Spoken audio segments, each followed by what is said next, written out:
Okay, in this video, I would like to discuss how to use R to implement the regression discontinuity design.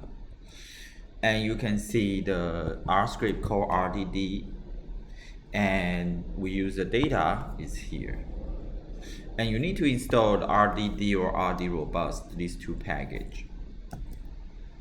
And we use exactly the same example as we show in our RD class. Is try to know how does the policy membership affect congressmen's voting behavior in Congress. And they want to distinguish the party's effects from the district, the voters' effect. How can they do that? They compare the districts where the Democratic candidate barely lost. For example, won 49%. These people elect the Republican candidates, and versus the congressmen who are from the district where the Democratic candidate barely won. So they elect the Democrat congressman. And one is the Republican congressman, one is Democrat congressman. So their party membership is different, but they face very similar people's opinion because they are from very similar district. One, the supporting rate for the Democratic Party is 49, and one district is 51%. So they are very similar.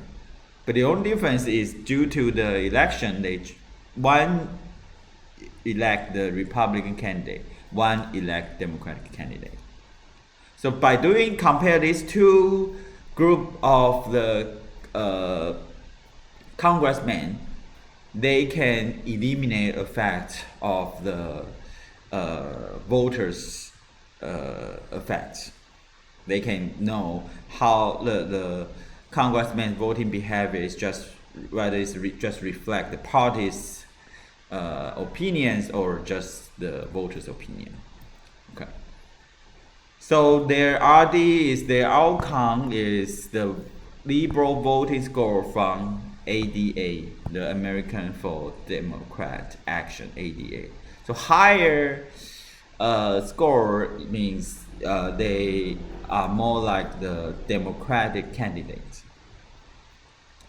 And D equal to 1 means their vote share is above cutoff 50%. That means they elect the Democratic candidate. X, so let's get treatment. They elect the Democratic candidate. And if the vote share is below to 50%, that means they elect the Republican candidate, D equal to 0. So the assignment variable in this case is the Democratic vote share. Okay. So first, in RD design, you do some graphical analysis. So you plot the outcome by assignment variables. So the ADA score. So the cutoff here is 50%. Okay. So you can use RD plot to generate that graph. The first thing you need to put is your outcome. Your Y is your outcome, and assignment variable, running variable, and specify your cutoff. So in our case, is the outcome is the ADA score. So you load the data set, RD data set, and the assignment variable is the Democratic vote share. And you need to specify your cutoff and how quite polynomial and bandwidth you want to fit. So the result will look like this. So let's open the R script. So RD. Again, you clean your data set and load some useful package and load your data, create a data object called RD. So that's the candidate's information. And you can use RD plot to generate the RD graph we just mentioned. And you can see very big change at the cutoff. And this basically suggests people's, if they are the congressmen that belong to the Democratic Party, they will vote very similar as the Democrat. And if they are if they are Republican Party, they will very similar to the Republican, no matter what kind of district they are from. Okay, so that means they all follow the party's opinions. And then you want to show whether other covariates also have such discontinuity, to examine whether the continuity assumption is whole or not. Because the key assumption for RD is two groups of people around the cutoff should be very similar.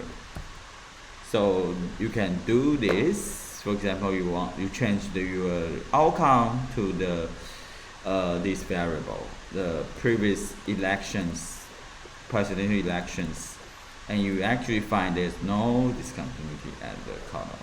That will make sure the discontinuity you find in the outcome could be represented causal. Okay, and then you need to test the sorting behavior. And you can use, basically you want to know whether the number of observations has some discontinuity around the cutoff. And you can use this DC density. And again, you specify your assignment variable and the cutoff. And you will get the result. And this is from the RDD package. And you can see actually no discontinuity around the cutoff in terms of number of observations. And this also show you the p-value is very small, a very big, 0.59.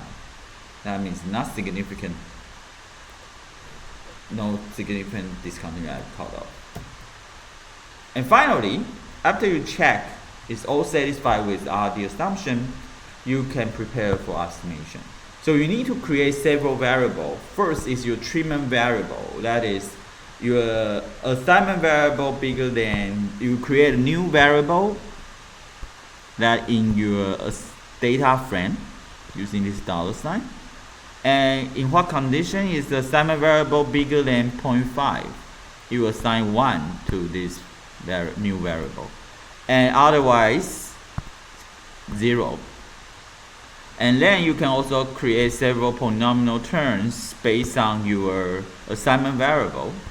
And usually we will recenter to the 50%, the cutoff.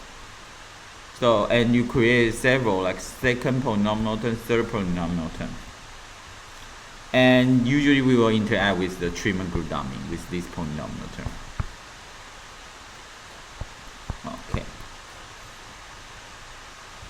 And finally, you just run the regression using OLS. It's outcome and treatment variable and other variable and the data.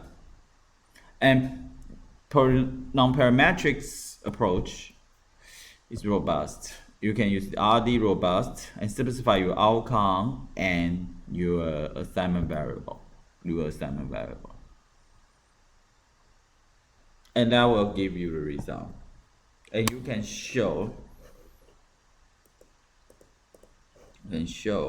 so this you basically create several variables that for your regression. This just always regression, and you can see the result. You generate a new object called RDD and that stores the result, and the result is here. And the key is the Democrat. Increase a lot, very significant. And but you can also use the non-parametric approach. That is, you need to use this RD robust function. And again, one thing is you put the outcome and specify your assignment variable, and they will also run the result. And the result will assign to this object, RD robust. And you can also use summary to get a result. And get a very similar result or increase a lot and significant. And other are very similar. You can change your bandwidth or other things. So that's all for the RD design. Thank you.